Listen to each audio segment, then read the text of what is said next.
Olá, graça e paz da parte de Deus.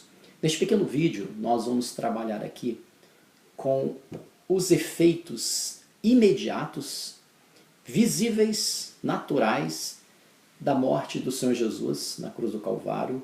E com esses efeitos nós vamos ler, o texto que nós vamos ler vai apresentar aqui 5 efeitos. E nós vamos trabalhar com esses efeitos estabelecendo um diálogo intertestamentário, um diálogo entre o Novo e o Antigo Testamento, para um propósito redentivo, para um propósito salvífico, messiânico. E dentro desse contexto, dessa proposta, nós vamos ler aqui alguns versículos que se encontram no livro de Mateus, capítulo 27, nós vamos ler dos 50 até o 53. Diz o seguinte a palavra de Deus. E Jesus, clamando outra vez com grande voz, entregou o Espírito. E eis que o véu do templo se rasgou em dois, de alto a baixo, tremeu a terra, fenderam-se as pedras, abriram-se os sepulcros, e muitos corpos dos santos que dormiam foram ressuscitados. Vamos ler aqui também 53. E saindo do sepulcro, depois da ressurreição dele, entraram na cidade santa e apareceram a muitos. Então nós percebemos aqui que o texto apresenta 5 efeitos, 5 consequências visíveis e imediatas, logo que o Senhor pronunciou a última das 7 frases do Calvário, quando ele diz, Pai, nas tuas mãos entrego o meu espírito, que foi a última frase dele. Então ninguém matou Jesus, mas ele entregou a sua vida espontaneamente. Tanto que ele disse, ninguém tira a vida de mim, eu é que entrego espontaneamente pelas minhas ovelhas. E é interessante que ele falou que eu entrego pelas minhas ovelhas. Não sei se ele entregou para quem não era ovelha dele, mas isso é algo a pensar, a se estudar. Então vamos lá. A primeira situação aqui, interessante que o rasgar do véu é apresentado o rasgar do véu nos 3 primeiros evangelhos chamados sinóticos. Não é apresentado esse efeito no livro de João. Mas o livro de Mateus, escolhido aqui para a nossa leitura, é que ele apresenta os 5 efeitos, consequências visíveis. E nós vamos trabalhar aqui, né, com esses efeitos. A primeira situação é o véu do templo se rasgou em 2, de alto a baixo. Não rasgou de baixo para cima, rasgou de cima para baixo. Demonstrando com isso, como o primeiro efeito da morte do Senhor Jesus, como o primeiro efeito que Deus trabalha, e todo esse quadro redentivo, ele apresenta de uma forma muito interessante, sequencial aqui, e muito sugestivo, e nós queremos trabalhar com isso. Ele rasgou de cima para baixo, dizendo com isso e sinalizando com isso que a salvação, a obra redentora, ela parte de Deus e vai para o homem. Então ela começa, o efeito, o rasgar aqui embaixo é um efeito do rasgar de cima. Portanto, não rasgar embaixo se em cima não tivesse iniciado o rasgar. Então ele começa com essa bipartição lá de cima e tem um efeito aqui embaixo. Querendo com isso dizer que a salvação não é um ato antropocêntrico, é um ato totalmente teocêntrico. Né? Então, por isso que o Senhor disse, a minha graça te basta. Então, basta a graça de Deus e o véu se rasga. E é interessante que o véu, ele foi confeccionado, foi determinado, agora vamos trabalhar com o Antigo Testamento. Lá no Êxodo, quando o Senhor determina, né, no Êxodo ali, nos 40 anos do deserto, o Senhor Deus chama Moisés e determina que se confeccione um véu. Então nós temos ali, vamos trabalhar aqui, o tabernáculo. Nós temos então o átrio, nós temos o lugar santo e o lugar santíssimo, ou santo dos santos.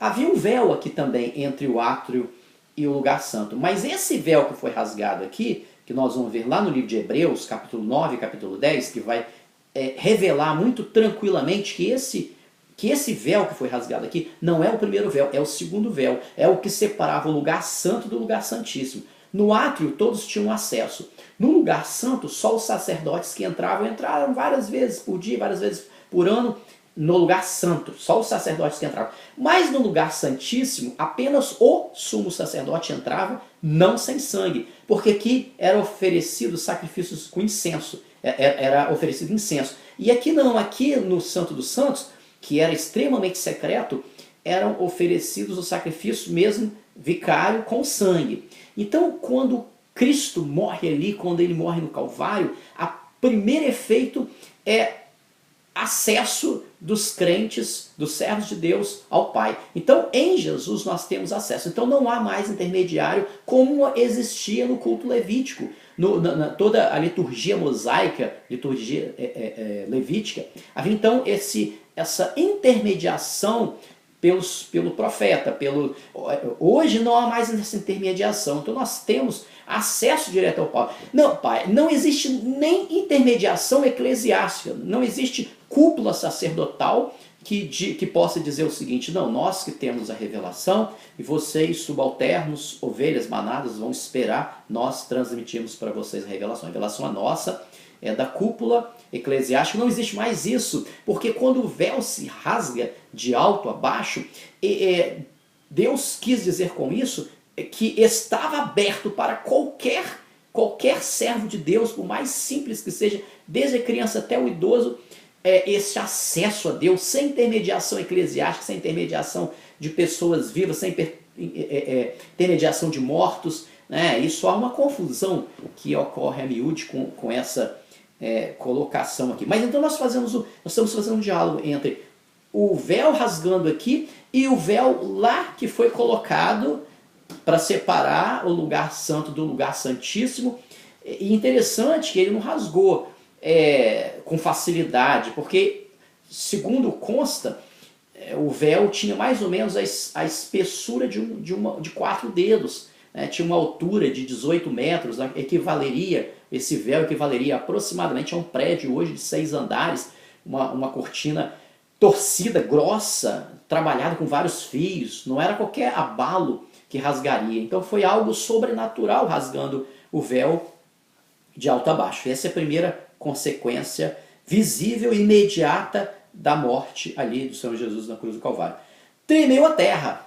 Então nós vamos ver aqui que nós convidamos o leitor para fazer uma leitura lá de Hebreus 9, 10, que nós vemos que houve um tremor da terra lá no Sinai, quando Deus entregou as tábuas da lei. Houve um tremor também, mas o tremor ali era um tremor do Deus do juízo, então do Deus que trazia os preceitos. Ali havia um tremor. Então aqui, quando diz que tremeu a terra, nós podemos ver um confronto e um diálogo entre o tremor do Sinai e o tremor do Calvário, porque aqui estabelecia um juízo no Sinai, e agora aqui no Calvário, quando Cristo morre, então treme a terra, mas treme a terra não pelo preceito que vinha para a humanidade, mas porque Cristo estava dizendo que aquele primeiro tremor que trouxe as tábuas da lei, ele cumpriu, Cristo, né, o Messias de Deus, cumpriu aquele tremor do Sinai e trouxe para nós um outro tremor, que era o tremor do Calvário. E também esse texto é muito interessante, porque nós podemos trabalhar, quando Jesus trabalhou, aqui nesse mesmo texto, nesse mesmo livro, quando o Senhor fala sobre a parábola do semeador, compara o coração do homem com a terra. Então houve um tremor da terra, houve um tremor do coração do homem, exatamente quando ele percebe que ali estava o projeto eterno de Deus. Então esse é a segunda colocação que nós fazemos aqui. E fenderam-se as pedras. Esse texto é muito interessante porque nos faz remeter outra vez ao Antigo Testamento, quando nós vemos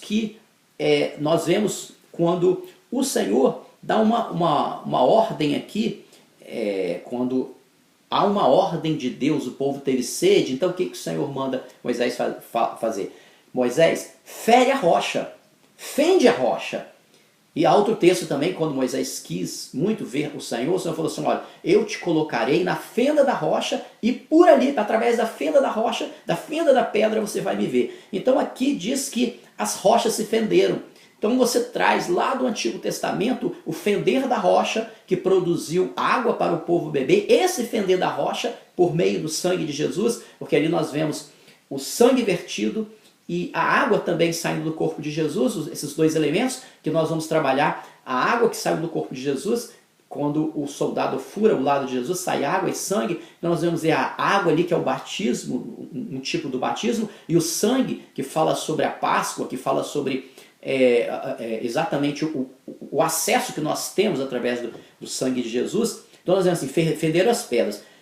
O quarto efeito, e abriram-se os sepulcros. Então nós percebemos aqui que é um diálogo da morte do Antigo Testamento com a vida aqui, porque aqui há uma libertação. Quando abre o sepulcro, então o que o Senhor Jesus faz? Ele desvenda o mistério da morte.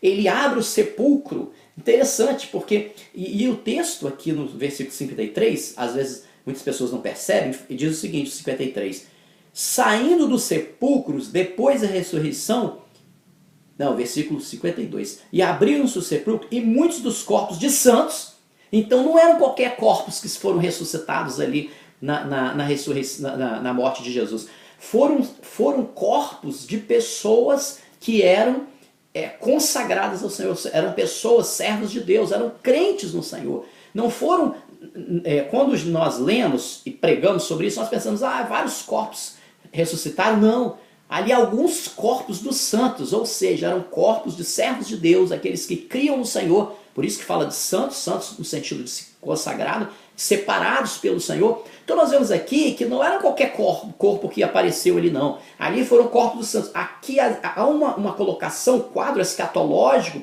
no sentido de mostrar um diálogo lá da morte, desde o Gênesis, quando Adão peca e Eva pecam ali contra o Senhor e aparece a morte na vida do ser humano. Aqui Deus trabalha com algo interessante, porque quando abre o sepulcro, revela. Por isso que há um texto que fala assim, né? Quem crê em mim, ainda que esteja morto, ainda que esteja no sepulcro, viverá, porque abre o sepulcro. Então nós vemos lá o sepulcro, as pessoas têm várias aparições de pessoas enterrando os seus mortos no Antigo Testamento, e aqui nós vemos de forma contrária, ao revés, o sepulcro se abrindo, no sentido de trabalhar com a morte. Jesus estava trabalhando com a morte humana, revertendo a morte humana, desvendando o grande mistério, o grande temor do ser humano, que é a morte, desvendando aqui, fazendo abrir as pedras dos sepulcros. Talvez tenham sido abertos exatamente com o tremor da terra, ou não, ou talvez o próprio efeito da morte de Jesus, ou houve um efeito em cadeia, não se sabe, e diz o seguinte, abriu-se os sepulcros, e o quinto efeito, muitos dos corpos dos santos que dormiam foram ressuscitados. Interessante que na morte de Jesus, eles foram ressuscitados, abriram os sepulcros, foram ressuscitados, alguns mortos, santos do Senhor, servos de Deus, crentes em Jesus, mas eles não saíram andando, eles ficaram ali, porque no versículo 53 eles falam assim, e saindo dos sepulcros depois da ressurreição dele, ou seja, eles ressuscitaram e ficaram lá, por enquanto, aguardando. E 3 dias, no terceiro dia quando Jesus ressuscita, porque ele diz o seguinte, saindo do sepulcro depois da ressurreição, eles já tinham sido ressuscitados, mas quando Jesus ressuscita, então eles saem do sepulcro e entraram na cidade santa. Então depois da morte de Jesus, eles ficam aguardando. Quando Jesus ressuscita, eles saem dos sepulcros, já estavam ressuscitados, segundo a palavra de Deus, e vão para Jerusalém, que era tido como cidade santa. Isso aqui tem uma sinalização escatológica fantástica, porque aqui trabalha com o arrebatamento da igreja, trabalha com a volta do Senhor Jesus, trabalha com a ida para Jerusalém. Isso aqui, estamos vendo aqui profeticamente Jerusalém, descrita, Nova Jerusalém, lá em Apocalipse 21. Bom, mas eu quero, nesse momento aqui no final, ou na segunda etapa, eu gostaria de fazer um diálogo, eu até anotei aqui no papel, eu gostaria de fazer um diálogo muito interessante, porque no livro de Isaías, capítulo 9, versículo 6, nós vemos ali 5 titulações messiânicas, né? Nós vemos ali Conselheiro, isso é uma titulação messiânica do Senhor Jesus, profética. O seu nome será maravilhoso, conselheiro, Deus forte, Pai da eternidade, princípio da paz. Vamos tomar essas 5 titulações e vamos encaixar nesses 5 efeitos de uma forma